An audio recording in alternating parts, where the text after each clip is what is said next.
Good morning! I'm Tasha and welcome to Discover Community Church, where we love God, love people, and make a difference. Thank you for joining us today. If you're in person, grab a snack. Get comfortable and settle in for an amazing experience. And for those of you who are joining us online, let us know where you're from. We love to connect with you. Our chat monitors are online and they're ready to greet and assist you throughout our experience today. Here's what's in store for today. We'll kick things off with an uplifting praise and worship. We'll center ourselves for a mindful moment, and then we'll dive in today's sermon. We are so glad you're here with us today, and we can't wait to worship together. Let's get started.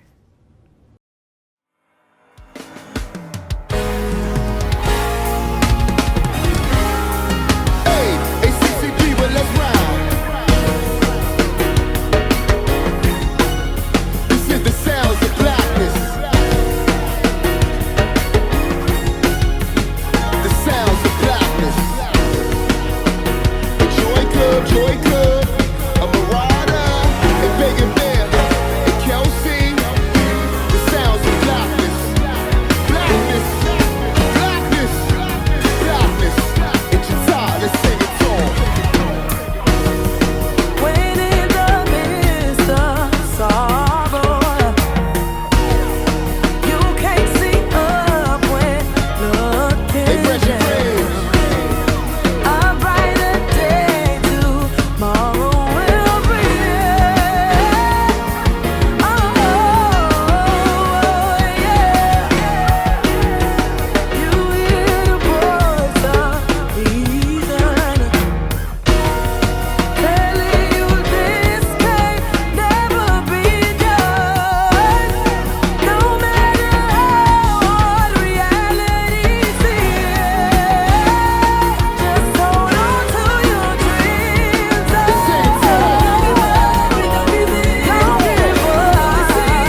DCC Mindful Moment is a mindfulness practice designed to help us improve our ability to decrease stress, anxiety, and regulate our emotions. This time is intended to help us focus our attention and observe our thoughts and feelings without judgment. We invite you to join us. Find a comfortable position, remove any distractions, and prepare to experience God through our connection with the world around us.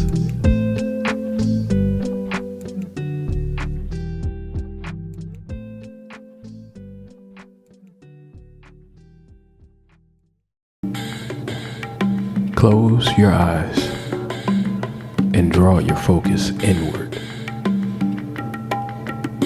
Feel the air against your skin. Breathe deeply, filling your lungs with another breath of life. With each breath, your heart rate slows. Feel the power coursing through your veins. It is the blood of those who survived so you could thrive. As it moves throughout your body, touching every part, it carries with it the wisdom and reminder of how you arrived here and who you are. We are Black. We live side by side in a different America. We constantly refine our ever-evolving language to speak truth. We write the soundtrack for progress. We move differently. The rhythm of our walk is hundreds of years of confidence from nimbly navigating obstacles that could never stop us. We learn American history, then we teach the rest of history so we aren't forgotten. Our family is our community. We show up glistening. We don't find joy. We create it in the arid places. We take what is discarded and weave wonders. We press our feet into the earth and provide the base that elevates the country for the world to see. Our strength is admired, but our real strength is in our grace as we fight for equality instead of revenge. We are Black.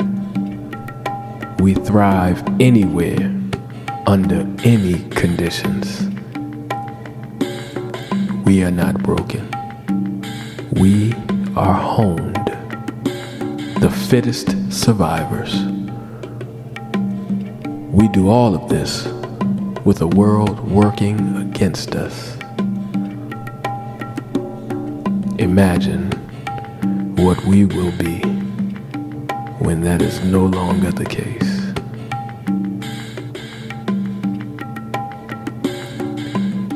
Open your eyes. Look at your hands. Turn them over and marvel at your melanin. It protects you from the sun. It signals to the world the wonder you are. You are Black, and you are beautiful. Today, we celebrate us. We celebrate freedom that was and is to come.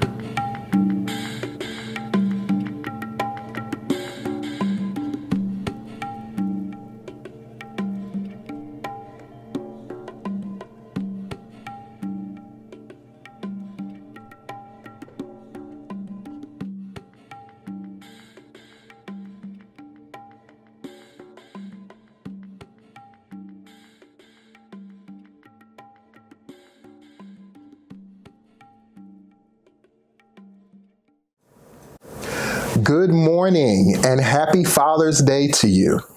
I am Minister Michael Logan, Chief Technology Officer here at Discover Community Church, and I am excited to be before you today. So let's get right into it. Here at DCC, we love God, we love people, and we make a difference. And when we say we love people, there are no qualifiers or criteria on what kind of person you need to be. We mean all people. Your ancestors, your orientation, your features or abilities, none of it matters when it comes to God's love for you and our church's mission to love you. You know what else we do here at DCC? We celebrate fatherhood. All fathers. Your ancestors, your height, weight, features, abilities, none of it matters when it comes to the honor we bestow upon fathers today. I want to thoroughly establish that we honor all fathers before I get into this message. All fathers matter. Now, I consider myself to sometimes be an intellectual. And as an intellectual, it was always hard for me to grasp the viewpoint of people who thought that the term Black Lives Mattered devalued any other life. No more than a sign that reads, "Caution, falling rocks," is intended for you to use less caution when you're driving your vehicle in an area without falling rocks. The sign, "Caution, falling rocks," is merely bringing added attention to a reality that might otherwise be overlooked, potentially resulting in great harm. I hope you can see the parallels there. An alternative title for today's message, it could be Black Fatherhood Matters, but I hope I've done the work just now to prove to you that fatherhood of all shades matters greatly. Today, I'm just hoping to bring added attention to a reality that might otherwise be overlooked, potentially resulting in great harm. Recent research has revealed the truth of Black fatherhood in America, and that truth challenges long-held perceptions and stereotypes. Stereotypes that we even sometimes perpetuate in our art, in our music, in our pop culture. Today, I'm speaking directly to Black fathers and the world that perceives us. Black fatherhood, the rule, not the exception. So you know I love my definitions. So let's dive into them. I only have two for you today. Exception. Something that is included in a rule, group, or list, or that does not behave in the expected way. Does not behave in the expected way. Rule. An accepted principle or instruction that states the way things are or should be done. So exceptions are things that don't behave in the expected way.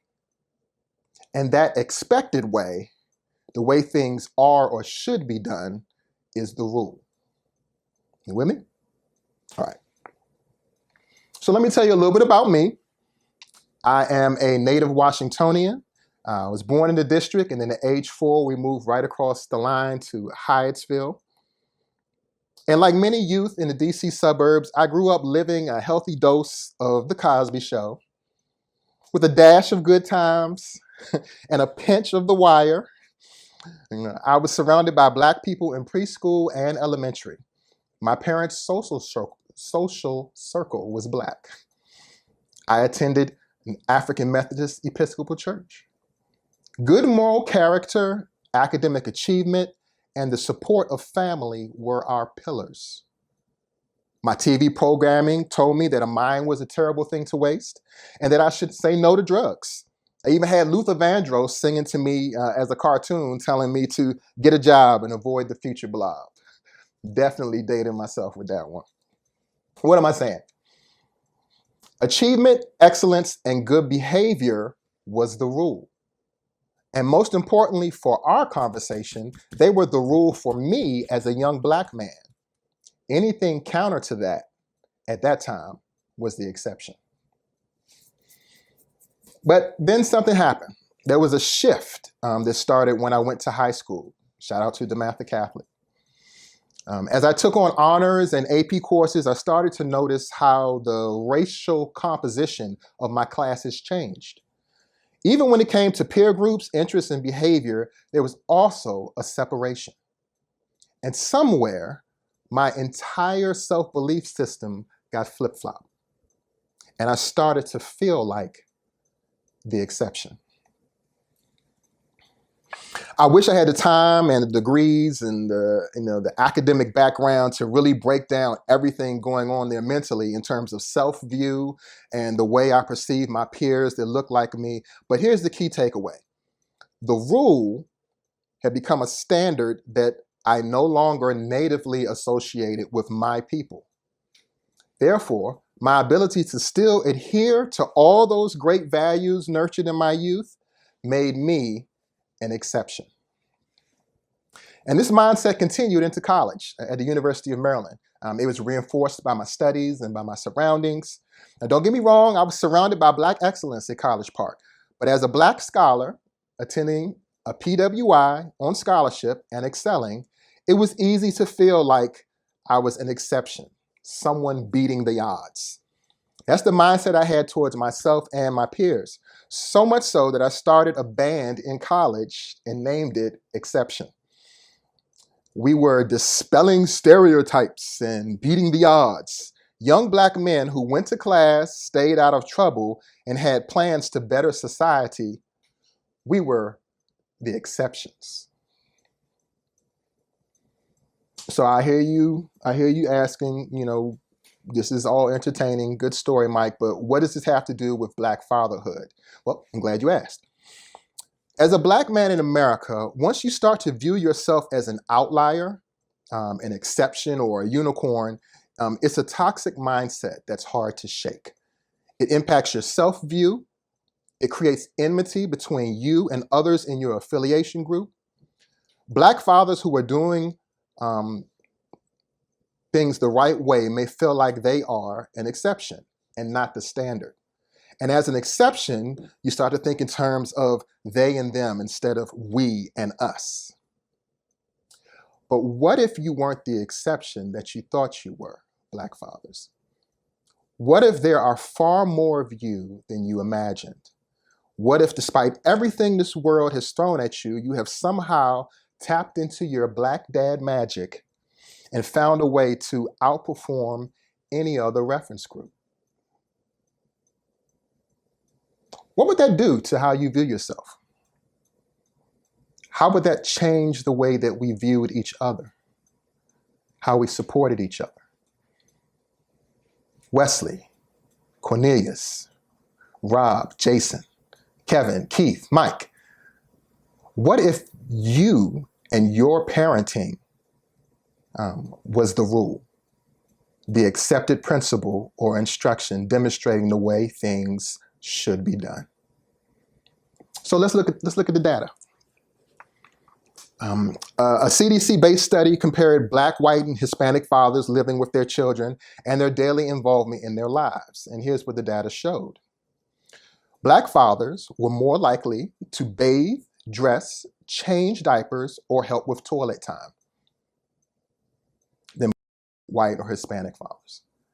They were more likely to eat meals with their children, more likely to transport them to and from activities, more likely to help with homework.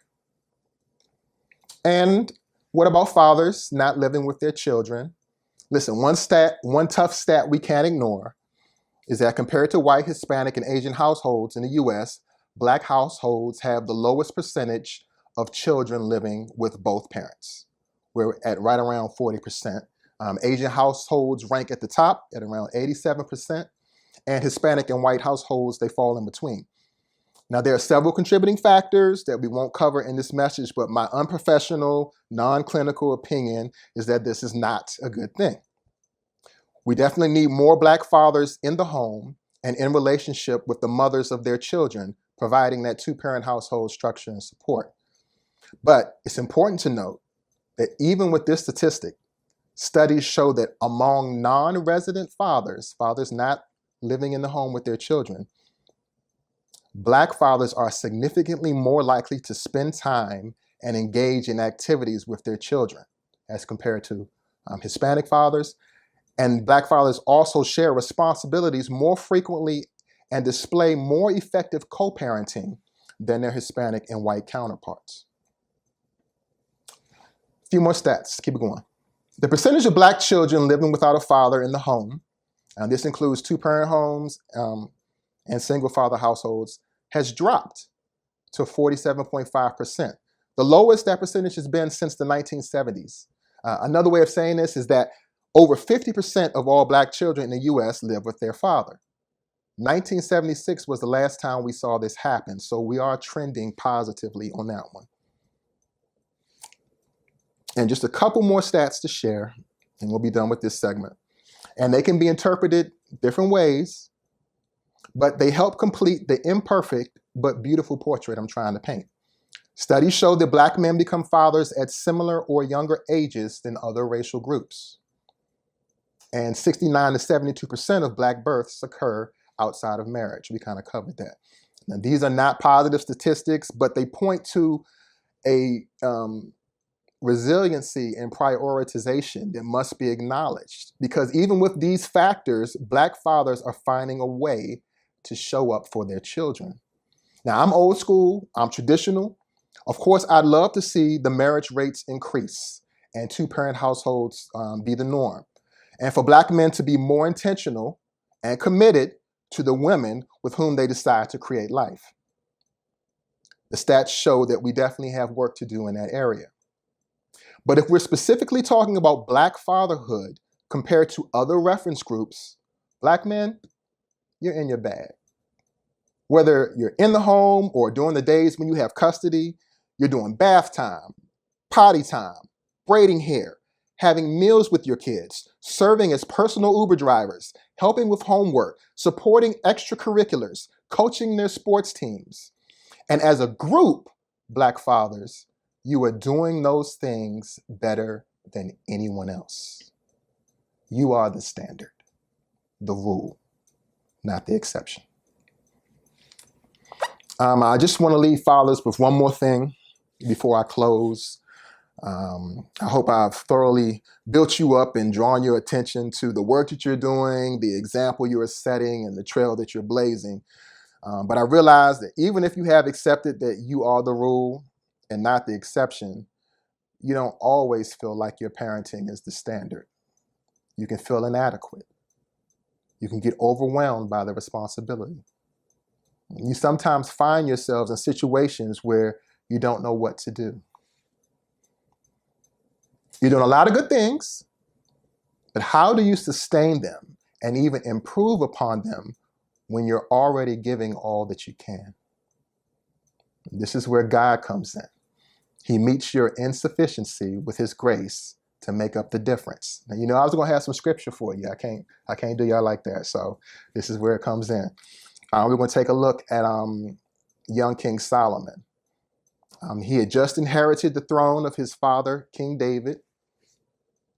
He was dealing with internal and external threats, expectations, legacy, and huge responsibilities to a large population. In many ways, he was thrust into a form of parenting, except he was parenting a people. And he was young and inexperienced. Sound familiar? Let's see how he dealt with it. In 1 Kings, 3rd chapter, 5 through 9 verses, and I'll be reading from the Bible in Basic English Version. In Gibeon, Solomon had a vision of the Lord in a dream by night, and God said to him, "Say what I am to give you." And Solomon said, "Great was your mercy to David my father, as his life before you was true and upright, and his heart was true to you. And you have kept for him this greatest mercy, a son to take his place this day. And now, O Lord God, you have made your servant king in the place of David, my father, and I am only a young boy with no knowledge of how to go out or come in. And your servant has round him the people of your selection, a people so great that they may not be numbered, and no account of them may be given. Give your servant then a wise heart for judging your people, able to see what is good and what is evil. For who is able to be the judge of this great people? As I just covered, Solomon had many concerns. He could have asked God for many things. In truth, he wasn't even really asking, he was answering. The God in Scripture is the same God that's by our side today. And he, in the passage I read, and now for us, as fathers trying to figure it out, he's standing by asking, what do you need? Solomon could have asked for every single thing that he thought he might need to fulfill his duties. I know I'd be tempted, especially now, to ask God for so many things. Good health, a non-toxic work environment, a stable political structure in the country, financial security for my life, marital bliss. There we go. But how did he respond to God's request? He said, Lord, give me a wise heart so that I may be able to decipher good and evil and properly judge your people. And how did God respond? 1 Kings 3rd chapter, verses 10 through 14. Now these words and Solomon's requests were pleasing to the Lord. And God said to him, because your request is for this thing, and not for long life, for yourself, or for wealth, or for the destruction of your haters, but for wisdom to be a judge of causes. Now I'm paralleling that with us asking God for wisdom to just be better fathers. I have done as you said. I have given you a wise and far-seeing heart, so that there has never been your equal in the past, and never will there be any like you in the future. And with this, I've given you what you made no request for, wealth and honor, so that no king was ever your equal. And if you go in my ways, keeping my laws and my orders as your father David did, I will give you a long life. Solomon felt insufficient, so he asked God for wisdom. And because he asked for the right thing, God granted his request. But God didn't stop there. He piled on things Solomon didn't even ask for, to one, bless him abundantly, and two, equip him fully for his responsibilities. That's the blueprint. This is not a quest for perfection. It is an endeavor to be present and to trust God to do the rest. He'll make sure that you continue to be the rule. Thank you for joining us here at Discover Community Church. Happy Father's Day. Exciting news! In 2025, we're hosting multiple in-person services, and we want you to be there. Our services will take place at Pee Wee Piano at 6717 Glendale Road in Glendale, Maryland. Mark your calendars for these special dates. We will also be hosting several community service projects in conjunction with our in-person services. Be on the lookout to find out how you can get involved. DCC is hosting a Financial Empowerment Weekend June 28th and 29th to empower you to build a better financial future. We'll kick off the weekend on Saturday, June 28th with a free online seminar, 4 Money Moves to Make Now, with William Leach of Thrivent. Understanding why you're making certain money moves can help you set goals and accomplish them. This workshop will explore what you can do to help build a stable financial future and be prepared to handle financial setbacks. You don't want to miss this informative session. Use the QR code to register and feel free to share with family and friends. Our Financial Empowerment Weekend will continue in person at South Bowie Library with a free interactive training experience with 849 Credit Coach on Sunday, June 29th. In this session with Christopher McGinnis, you'll learn how Christopher achieved a perfect FICO 850 credit score, the foundations of credit, how to access your credit reports, the do's and don'ts of credit, and so much more. Space is limited at this event, so please sign up today. Join the DCC Virginia family as we volunteer at the Thurman Brisbane Center in Fredericksburg, Virginia. DCC will be providing a delicious lunch at the center while spreading love to community members experiencing homelessness. Volunteers are needed to help prepare and serve lunch. Volunteers should arrive at the Brisbane Center at 471 Central Road, Fredericksburg, Virginia at 10 o'clock a.m. Please contact Tasha and Jason Johnson if you'd like to participate in this event. Discover Community Church is here, and here's what you can expect. Join us every first and third Sunday for our worship services. You can tune in online or join us in person at one of our watch parties in Maryland or Virginia. Watch parties are an opportunity to meet the Discover family in person and watch the service stream together. Registration is required. Second and fourth Sundays are self-care Sundays. This is your day to recharge. Spend the day with family and friends, get some rest, catch a movie, or do whatever fills your cup. Every fifth Sunday is our Service Sunday, where we'll host community outreach events, giving us another chance to gather and impact our communities. We can't wait to welcome you to our irresistible church.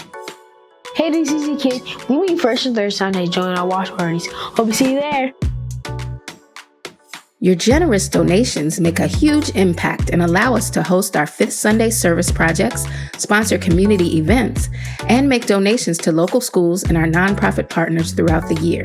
Contributions can be made by text to give, Cash App, Tithely, PayPal, and Breeze. Go to comediscover.org to donate. Are you connected? Go to comediscover.org to fill out our connection form and follow us at Come Discover Us on Facebook, Instagram, and Twitter.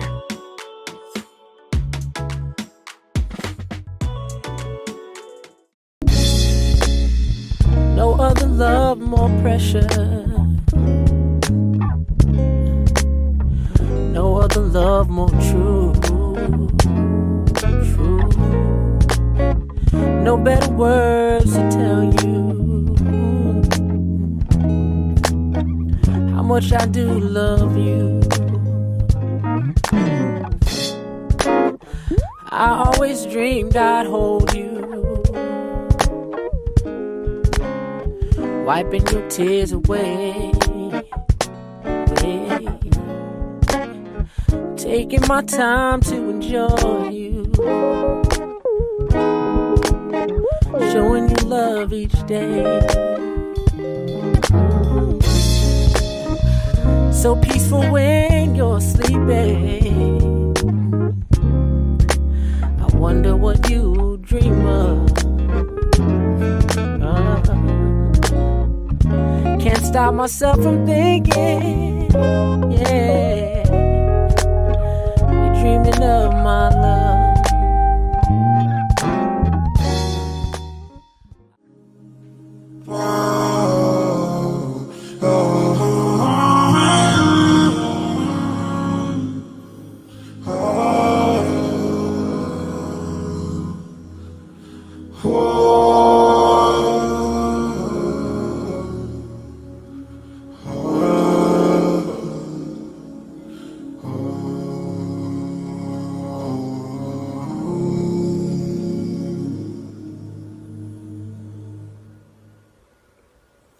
Who was there when I first opened up my eyes? Who was there to heal the hurt when I first learned to ride? Who gave me my first kiss? Celebrate me when I lost. Yes, my father was. When the adolescence years had come, who helped me understand. And when the biggest gig was scored, who in victory shook my hand. And when I hold my head in shame, who was there to lift it up? Yes, my Father was. My Heavenly Father,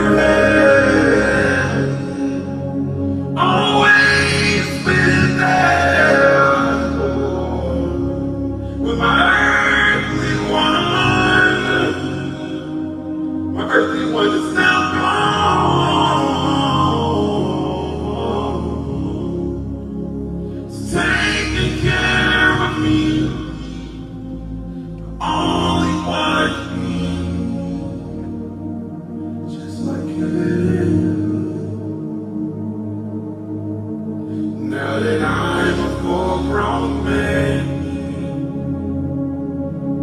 who will wipe my tears away, who's on the other end, oh, I lift my heart to pray, who's always by my side to help me make it through. Yes, there is. Oh, yes, there is. Oh, yes, my friend, there is. Good morning, Discover Community Church.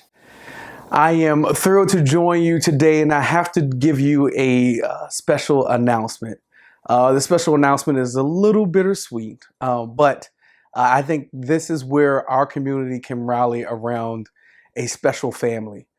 For those who don't know, the Richardson family has heard from God and decided to move out of the country.